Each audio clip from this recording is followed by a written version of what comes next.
Hello အားလုံးပဲမင်္ဂလာပါဒီနေ့ breakfast ကိုကတော့နေရမနဲ့ဈေးတွေမှာငပြောဘက်လေးနဲ့ထုတ်ပြီးတော့မှရောင်းတယ်ဖက်နက်လေးမွေးနေတဲ့စီသမင်းအီထွေးထွေးလေးရယ်ဗျာကြော်ရယ်အချောက်ဖုတ်စီစမ်းရယ်နဲ့စားပါမယ်ဒီမှာငပြောဘက်မရှိတော့ပကံထဲထည့်စားရတာပေါ့နော်အခုလိုရွာအလွမ်းပြေစားစရာများကိုဒေါ်နေကြီးဘလို့ဖန်တီးလိုက်လဲဆိုတာကိုဆက်လက်တင်ပြသွားပါမယ်ပထမဦးဆုံးအနေနဲ့ဗျာကြော်ဖို့စလုပ်ပါမယ်ကလဘဲလေးတွေကိုညကလေးကရေစိမ်ထားလိုက်ပါတယ်ရေစိမ်ထားတဲ့ကလဘဲလေးတွေကိုဆယ်ယူပြီးတော့မှကြိတ်ဆက်ထဲထည့်ပြီးကြိတ်ပါမယ်ကြိတ်တဲ့နေရာမှာရေလေးနဲ့ထဲကြိတ်လို့ရှိရင်ပို့ပြီးအဆင်ပြေပါတယ်နော်ဒါပြီးရင်ကတော့ထုံးစံတိုင်းအကျော်မုံဆက်ပါမယ်ဂျုံမုံအာလူမုံကောက်ညင်မုံကိုစတူထည့်ပြီးတော့မှဘေကင်းဆိုဒါလေးလည်းနည်းနည်းလေးထည့်ပြီးတော့မှလိုအပ်သောစားအရသာမုံလေးတွေအစင်သင့်ထည့်ထားလိုက်ပါပြီဒီနေရာမှာကိုကြိုက်တဲ့နန္ဒမင်းတို့ငရုတ်သီးစိတ်လေးတွေထည့်ပြီးတော့မှနှက်ရင်လည်းရပါတယ်နော်ပြီးရင်ဒီအကျော်မုံတွေကိုခုနကကလဘဲကြိတ်သားလေးတွေထည့်လိုက်ပါပြီအနက်လေးမွေးသွားအောင်ဂျင်းရည်လေးနည်းနည်းညှစ်ထည့်လိုက်တယ်စနွေးမုံလေးထည့်ဒီနေရာမှာကြိုက်တယ်ဆိုရင်မဆလာလေးပါထည့်လို့ရတယ်နော်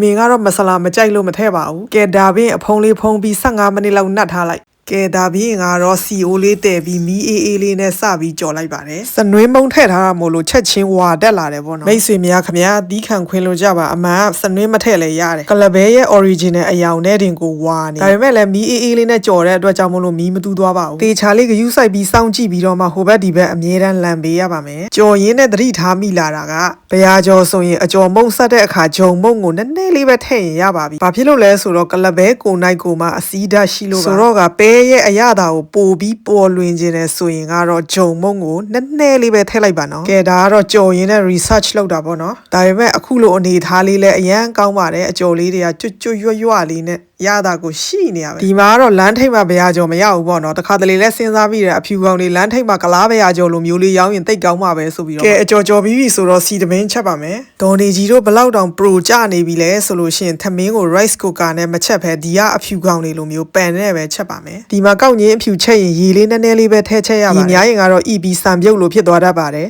ကောက်ညင်းချက်တဲ့အခါမှာတခါတည်းစနွေးမုံရဲ့ထောပတ်နည်းနည်းရဲ့စားလေးရဲ့နည်းနည်းလေးထည့်ပြီးတခါတည်းချက်လိုက်ပါတယ်အကြက်ညီပြီးအိုးမကတ်အောင်မကြာခဏမွေပေးရပါတယ်နော်စီသမင်းကိုလည်းမီးအေးလေးနဲ့ပဲစပြီးချက်ပေးရပါတယ်ရေခမ်းသွားပြီးမီးအေးလေးနဲ့နှက်လိုက်တယ်ဆိုရင်ကတော့အခုလိုပဲ